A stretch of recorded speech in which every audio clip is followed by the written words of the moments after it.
welcoming again anyone who just joined recently. We're super excited to have our webinar with one and only Jamie. She's the founder of Chaotic Good Consulting. I'll let her introduce herself, but what I can tell you guys is that she's been crushing it as a community leader in companies like SAB, MongoDB. Later on, has been mentoring and advising a startup both in the community space as well as out of community space. She's also a partner of us at Bettermode, helping some of our customer. We actually just had her joining that community a while back. So super excited to have you on the call, Jamie, to tell us all about building a lasting impression with intentional onboarding, which is a big piece of user journey. So just to give a quick overview, because I'll pass it to Jamie right after this. There will be intros. We'll look at the presentation. We're gonna allocate 25 minutes to Q&A. So just like feel free to post your questions here, and then we'll talk about what are the other upcoming events that we have at Bettermode. So please ask the questions at any time. We have a chat open. Just click on that and post it at any time in time, any point in time. We'll get back to that at the end. There is a Q&A tool for that, and then share your ideas, chat. Like this is an open chat environment, and just for you to know, there will be a recording of this. We'll share it with the deck. Later in the day, you will receive an email from our team.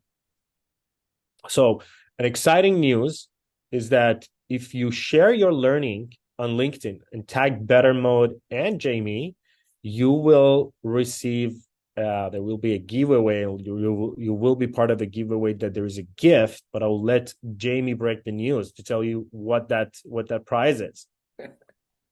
Yeah, so I am giving away an hour of my time to sit with you and tackle whatever community questions or career questions or anything like that. You get an hour with me.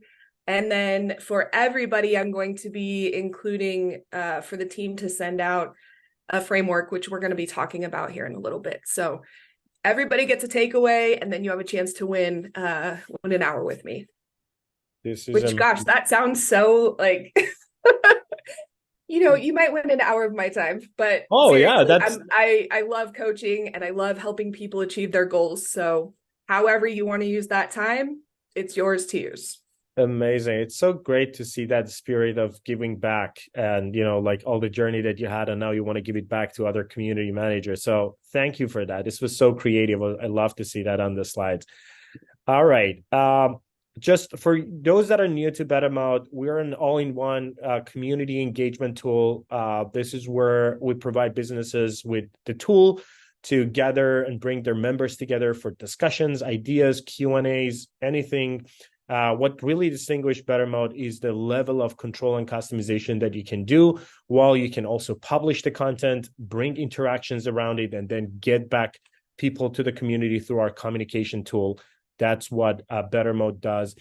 Please do check out our hub. It's actually a public space where you can see our upcoming events, and as well as the past recordings. So, other distinguished guests that we had, a lot of amazing topics that they have covered. So we are also having that available not only to our customers, but publicly to anyone who's interested to learn. So just make sure to go and check that out. And our guest this time is Jamie. So super excited to have you, Jamie. I did a bit of a quick intro, but I would love to pass the torch so you can also introduce yourself to our guests here. Yeah, that sounds great. So I can go ahead and share my screen. I do have a slide on myself, which also seems very self-serving, but here we are. Okay. Let's see. I think you have to stop sharing before I can. Yeah, I will do that. I just had one slide to say that let's get the party started. All right, I'll just stop sharing and I'll go mute the Carlton. Okay, quick show of hands. Who in this call is actually old enough to understand that GIF? I am. All right, we got Carly. That's not a bad conversion rate. 1%. Okay. Jess too. Amazing. So the focus for today, and I do have a slide again on my background, so we'll get into that in just a moment, but I really was excited to talk about this topic because I think it's something that we all know needs to be done, but everybody kind of puts off as a nice to have. And so when we do onboarding, as they say, you don't get a second chance at a first impression. And so I really wanted to spend some time talking about how you should think about onboarding and the questions you should be answering as you go through the process of getting ready, especially when you're launching a brand new community. So here's my me slide. I have been building tech communities for over 15 years now, which suddenly at some point I became the old lady in the room. I don't know when that happened, but my kids tell me I'm not old, I am legendary. So I'll take it. As Mo mentioned, I've worked with a lot of big names. SAP, MongoDB are the two that I've spent the most time on. I focus really heavily on developer communities and product and vendor communities, commercial communities, however you want to say it. Basically, communities where part of the value is really focused on supporting users onboarding to the product and making the most of the product.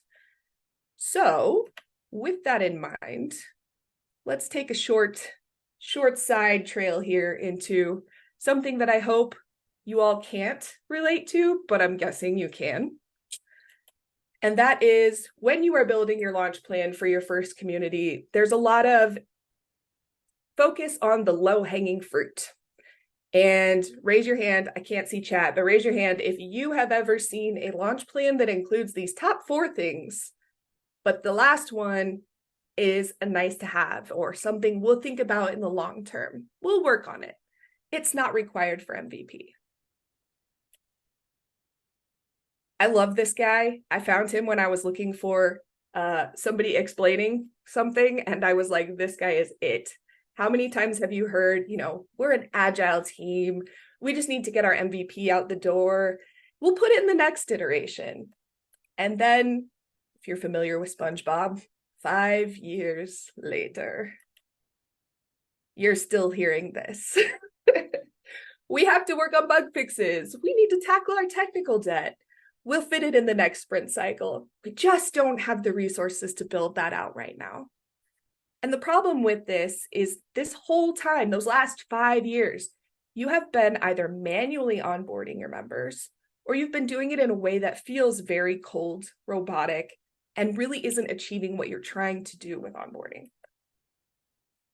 Meanwhile, you're trying to explain to your manager why your engagement in your community is terrible, why people sign up and they don't ever engage, why they don't sign up at all. You have, 100,000 customers and 1,000 members in your community, right? So we have to think about how does this integrate overall into our new customers or our new potential community members context. So this is one of the things that I keep in the back of my mind, and it kind of comes up in everything that I talk about, and that is understanding the context that your potential new member is coming in with. So why does onboarding matter? These are the things that we're looking to achieve, right? We want to set expectations for what appropriate behavior in the community should be. We also want to help them understand what is going to be the most effective way for them to engage with your community. And by doing this, we're establishing that community culture and we're reinforcing what the community cultural norms should be. And this goes towards doing a lot of work for us, right? It helps us establish psychologically safe spaces. It helps us to teach new people to search before asking questions, or what types of content should be included in a question so that the community can best answer that question for them. And all of those things go towards helping to get them properly situated and feeling really good about their relationship with the community and with your brand. And by doing that, we're establishing a sense of belonging for them. And that's what community is about, right? We want them to feel like they're in the right place. They know where to go for help. It's decreasing friction, not only for onboarding to your community, but also to your product. And it's increasing the overall adoption, again, of both the product and the community, because now they feel like they know where they are, they're oriented.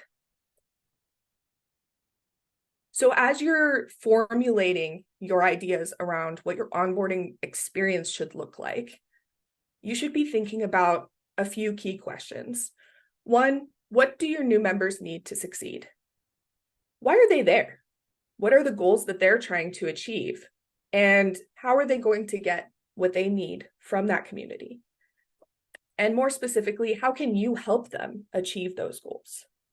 And this obviously applies to the broader community as well. But when you're doing onboarding, you are giving them a roadmap to say, hey, here are all the places that might be relevant for you because I know you, or I know people like you, and I have a good idea. I can anticipate what your needs are. So let me help you find the solution to those issues or the resources that you need to learn the things you need to learn. Let me connect you to people who can help you. And this goes towards scaling your team as well. So the fewer what I call tier 0 or tier 1 questions that your team has to navigate, like, how do I change my password? And where do I find learning courses? The better your team is equipped to help more people and provide more value. So you need to consider those things as you're building out what your onboarding experience should look like, which is why I say I'm not going to tell you how to build your onboarding. I'm going to tell you how to think about building your onboarding, because this experience has to consider the context of the people that are coming into your community. What context do they have? In the case of most communities that I work with, these people are typically folks who have already bought the product, or they are free tier users, so they're self-service users. Those two personas have very different contexts. The self-service user has only what they've been able to find on their own, on the website, in community events, in content we've put out. And we'll say typically enterprise customer usually has a salesperson they've been working with, and maybe they're transitioning to their CSM, or their professional services team is working with them.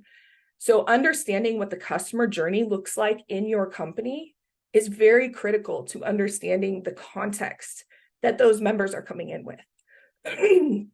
And it also helps you to understand those other questions, right? If I know that you've already done onboarding with your CSM, you're going to be really annoyed if I go through all the same things with you. Whereas if I know that maybe our CSM onboarding isn't fully complete, or maybe the salesperson hasn't been able to give you a lot of the nitty-gritty tactical information you might need to be successful, I can go into building an onboarding experience with that knowledge and say, all right, what are the gaps that I can fill up front to make you feel comfortable asking questions and to help you find the things you need quickly? Because the more confidence and trust that we build in those first days, the more likely that user is to come back to our community. Another thing I like to think about when I'm building a new community or I'm coming on with a new client is to understand what are the communication preferences that already exist. So especially when I'm coming into a new company, does that company use Slack? Do they prefer email? Do they use Teams? How do they typically disseminate information across the company? Well, the same thing goes with your community. If you know that your community is primarily developers, their communication preferences will typically be very different than, say, a marketing-focused community. And so you need to get into their shoes and understand, how do they prefer to receive information? How do they prefer to share feedback? How do they like to learn things? Are they more long-form reading type folks, or are they more, give me a tip in a minute so I can get back to doing my thing? So understanding the context of how they like to send and receive information is also very critical to your success in these early days. If you find that you're setting up this very brilliant, robust email campaign that is, action driven, and it's a drip campaign and they're getting things over time, and it is just not landing with these people, maybe the format and the channel is wrong for this audience. Some of you may know that I am also a certified change manager, and this is something that comes up in everything that I do in community. So I highly, highly recommend getting certified, understanding how change management works. And the reason for that is nearly everything that we do in community building is focused on behavioral changes or behavioral influence. We want to encourage somebody to do something that they would otherwise maybe not do, or we want to change how quickly or how much they're doing something. So by using this framework, we can help them change that behavior in a way that is somewhat controlled, and we have a plan and we have a strategy for how we're going to influence each stage of somebody's change journey. And even when they're onboarding to a new platform or a new community, that is a behavioral change. And we're trying to build habits. And I talk about habits a lot in all of the work that I do, because community building really is about building habits. And you'll hear people talk about different platforms and like I mentioned, different channels and things like that. We need to build the habit of them engaging with us to be able to get them the information they need and help them succeed. So to make that change, we have to think about these different stages. Now, the framework I mentioned earlier is going to cover some ideas for different tactics that might work in each of these phases and help you to develop your onboarding journey using this framework to encourage people to activate and engage with your community. So let's go through this real quickly. Awareness is the first stage. So they have to know that your community exists. I have worked with a depressingly large amount of people who have come to me at some point and said, oh, I didn't know we had a community, which is heartbreaking. And I'm sure some of you have also experienced that as well. And so making sure not only that your new members are aware of your community, but also your internal stakeholders. How can you bring your salespeople, your CSMs, your product people, your marketing folks into the fold in a way that is productive for the community, but makes them aware and an advocate for your members? So when they bring on a new customer, make sure that community is mentioned in their onboarding deck. I would even go so far as to say, my goal is always to have the community be a selling point. This is a feature of coming to our product. You get access to our community, and our community is supportive. You're going to get the support you need right away. You're going to find other people. You're going to build your career. It's going to be amazing. Also, we have a great product, but like our community is it, right? So if we can do that early in the process and then reinforce throughout the process of them onboarding as a new customer, that makes them a lot more bought in, but critically in this stage, it makes them aware. The desire piece comes when you give them that value proposition, where you say, if you come and engage and you work in the community, these are the results that we typically see for other customers like you. Here's the value you're going to get. So you have to convince them that it's in their best interest to do the thing you want them to do, which in this case is participating regularly, answering questions, whatever it is, right? The next stage is knowledge. So there's typically a little bit of confusion as I've watched people go through this framework between knowledge and ability. So knowledge is, do I know how to do the thing? And in this case, do I know how to log in? Do I know how to search for things? Do I know how to find what I'm looking for? Ability is, do I have the actual technical ability to do the thing? So Are we set up on SSO? Does my login work? Are my permissions set up properly? That is the ability piece. And even though you don't own those things necessarily as the operational or the technical owner of the ability piece, it is still your responsibility to think about and make sure that it's working for your members, because otherwise you are going to end up holding the bag. So those two pieces go hand in hand, but they are different. The last stage in the change management framework is reinforcement. And when I first started studying change management, I thought, man, that is very like carrot, carrot, carrot, carrot, stick. And I came to learn as I took the actual training that reinforcement is more about how do we get messages to stick. And we know in adult learning theory that it takes, I think it's up to 7 mentions of a message or repeats of a message for it to stick with somebody. So continuing to reinforce the same message without being annoying is a challenge, right? We don't want people to unsubscribe because we're being repetitive and obnoxious, but we do want to make sure that they are actually following through on signing up, getting registered for events, engaging and finding things in the community.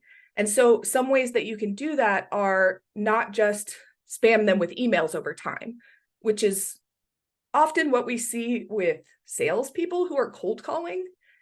And that's really unfortunate, in my opinion, because that's why salespeople get such a bad rap, is they get progressively more aggressive and they say, well, you're not doing the thing. And are you sure you don't want this? And then they act hurt. I don't know if you guys have experienced this lately, but it's something that I have been seeing a lot of in my email.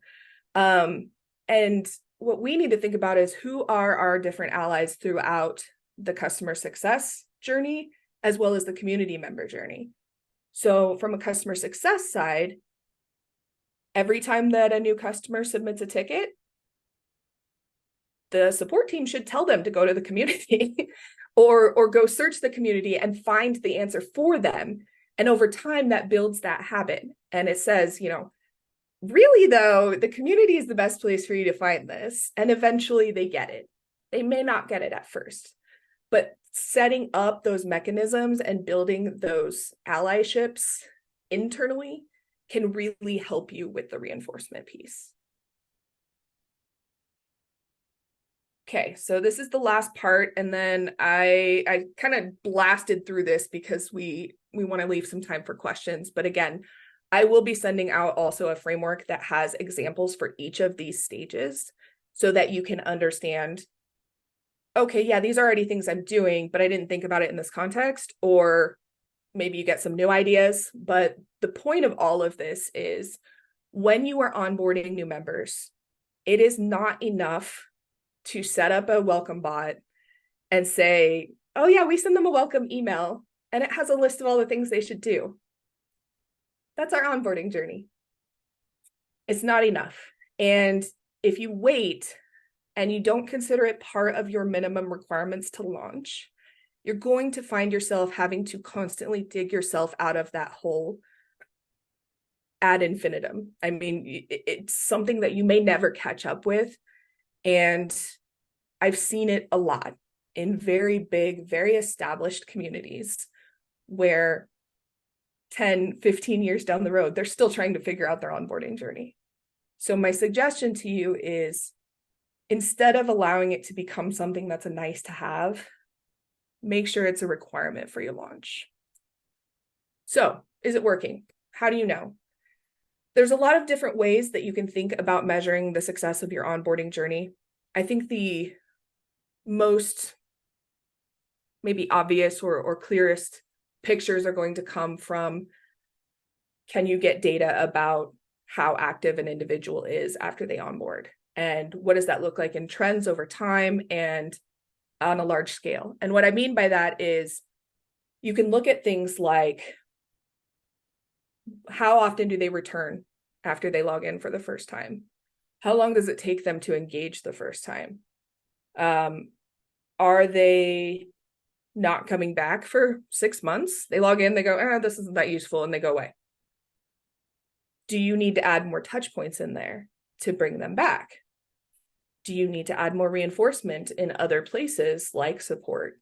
How many tickets are those people submitting versus those who are not in the community? And reaching out to them can help as well. Ask them, how could we make this onboarding journey better for you? Or what are you not finding valuable about the community? And the other thing that I want to reinforce, which I really should have mentioned at the beginning, but all of this also applies to internal communities. So if you are onboarding new employees, these are all equally valid questions that you should be asking as new employees on board. What do they need to succeed? How can I help them? What is the context they already have? And how do they prefer to send and receive information? And so if you're doing those things and you're thinking about this framework that I shared with you, you should find that not only are you getting more engagement, but you're getting more sustained engagement over time. That is it. The end. Awesome. Thank you so much, Jamie. We're gonna open it up to questions. I have a few that we shared in our community, and some folks replied with questions around onboarding while people are putting their questions there. So the first question, let's start with the one that Venia asked. On the change management framework that you shared, you mentioned that there was a certification program that you went through. How people can access that? What is it called? And if you can speak to that. Yeah, so I did the ProSci certification. I can share that as a link later as well. I do know that since I did that, there's been a new organization that has come together to create these certified change management professionals. So I will go find the link to that as well. But I found the ProSci training, it was literally the most valuable training I've ever taken as an adult. Okay, perfect. Thank you. Yeah. Another question that came is, in what way can automation be utilized when it comes to onboarding process without compromising that personalization that is quite essential to community engagement? So, what's the balance between automation versus like keeping things personal? Yeah, I think so. My opinion on this one has shifted a little bit over the years. When I was at SAP, we were working with a community of 3 million plus active users each month. That's you can't scale to have one-on-one relationships with every one of those people. However, there are ways to create an onboarding workflow that simulates the question that you would ask. I would say that the balance is if somebody actually responds to those, which doesn't happen very often, you need to be available to actually engage in a conversation with them. That should trigger your team, or you, if you're a team of one, to reach out to that person and respond. I think that's the bare minimum of what we can do. I think there's a lot of really interesting tools out there right now.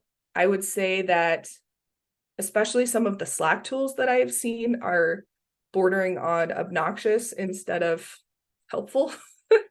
But that could be personal preference. I find that a lot of them end up being just spammy. And the problem goes back to the context. So if I'm engaged in a conversation with someone about a problem I'm having, and then I get a random DM from them in the same thread that says, like, we're so excited about this event that's coming up and you should totally join. And also, thanks so much for blah, blah, blah. And it's clearly an automated message, but it is so out of context that it's jarring. So I would say that if you're not sure, I would err on the side of not automating where you can manage conversations, or at least have a way to manage your lists really robustly. Because I think that part of the problem becomes, how do we manage these segments so that the context makes sense? Absolutely. And I think it emphasized the importance of segmentation and like not only, what is the context, but what segment of customers at what part of journey. I love that answer. The other question that we received is on metrics. Are there certain metrics that can help community managers understand if they're doing a good job on onboarding? Like, what would you be looking at? I am really leaning more in my old age towards good old-fashioned sentiment surveys and asking people directly. I think that we can make a lot of assumptions from the data. I think, like I mentioned, that there are, time to first question or time to first comment, engagement, whatever. How frequently are they returning? How often, like what percentage of your community actually drops off and stops logging back in after a time? Those are things that I looked at a lot at SAP. And I will tell you that the biggest piece of advice I can give you about metrics is be mindful of what you're measuring. Don't just measure for the sake of measuring. You need to have actionable metrics that will tell you this is or is not working, and here's what you should do about it. And if you are only measuring things like, here's how many members we have, like that's nice to know, but it doesn't actually tell you anything. That makes a lot of sense. Thank you. Another question from Venia. There's a trend in marketing away from funnel measurement structure as projects to making measurements as continual and regular super department across several departments. Do you think that community should be adopting this perspective in building the onboarding process? In other words, do you think there are more advantages to making this as an annual or semi-annual project? Or do you think the onboarding process will be better as a persistent week over week thing? I foresee it's both, but I struggle with stakeholders following through on the long term. What are your thoughts on that? So I think this is one of those areas where we're starting to see a lot of need. I won't say that it's actually happening yet, but I definitely see there's a lot of need for more collaboration between community and other departments that touch the customer relationship. And so I think that one of the most compelling arguments I could make for having, and in that sense, you almost don't want to call it onboarding, right? You would call it relationship management, because once they're onboarded, then it becomes a potentially confusing and uncomfortable conversation, because your marketing team is saying, why are you still onboarding these people? And instead, I would say the most compelling reason I could say for having that be an ongoing relationship management is most of the companies I work with are subscription based. They're SaaS models. And so you have customers that come up on contract renewal. And if the objective of your CS team and your marketing and sales teams is to increase overall revenue, then you don't want to wait as a customer success person until the month before renewal to start having conversations with that customer. So my bigger picture recommendation would be, think instead, how can we use the community to manage conversations, especially with self-service customers at scale, to say, let's check in regularly. Let's see how you're doing. Let's, identify areas where a lot of people are struggling and see if we can help them. Let's figure out how to get them to do more product adoption and expand those contracts when it comes renewal time. And then taking that data and going back to the CS team or the renewals team and saying, here is the knowledge that we've gained out of paying attention to and talking to our community that you can utilize to then go have more intelligent conversations with those customers. Thank you. Thank you for that. Yeah. If you have any questions, please post that in the chat. Otherwise, I will ask my last question from Jamie. Sure. All right, this one is not going to be relevant to your presentation, but what's the story behind chaotic good? I like that name. What's the story behind it? All right. I guess show of hands, who is actually familiar with Dungeons and Dragons? So chaotic good is something that came from, let me back up. I lost my job last November, and that prompted me to start working on uh what I wanted to do with my career. And I have gone down this very introspective journey of figuring out who I am, what I enjoy, what I want to do. And I initially launched under a different brand, Phase Shift, because I thought, okay, community, like, let's change mindsets, let's whatever. And I realized that it didn't feel personal to me. And so the more that I did work on this journey, the more I realized that I needed something that resonated with me personally. And so I figured out that I am chaotic good oriented as far as the D&D framework goes.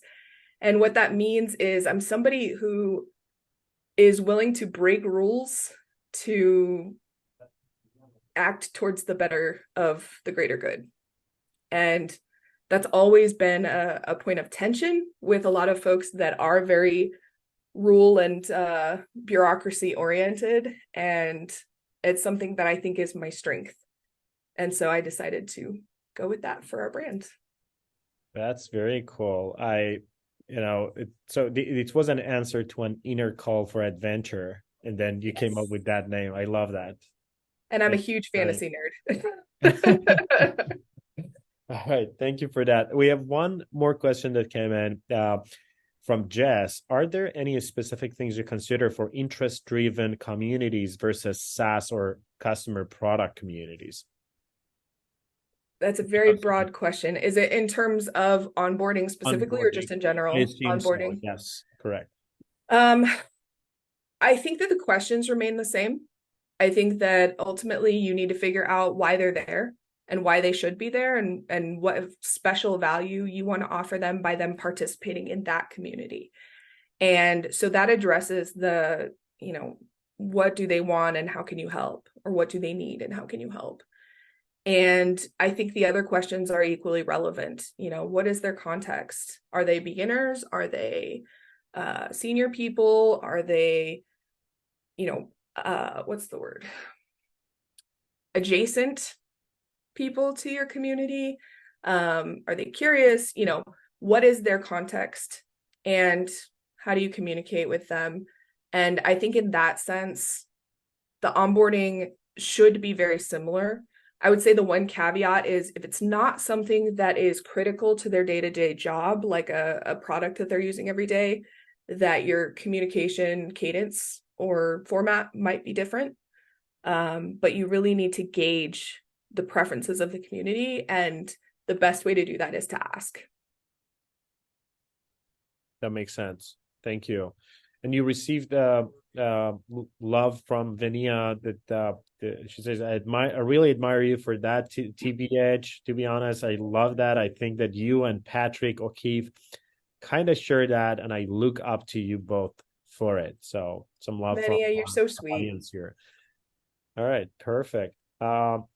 Just let me quickly share my screen of last slide. Just again, another reminder that we have this 1 hour that you can book with Jamie. So just get on LinkedIn, mention her as well as Bettermode. We're just trying to be smart about it. Our marketing folks asking to mention Bettermode as well.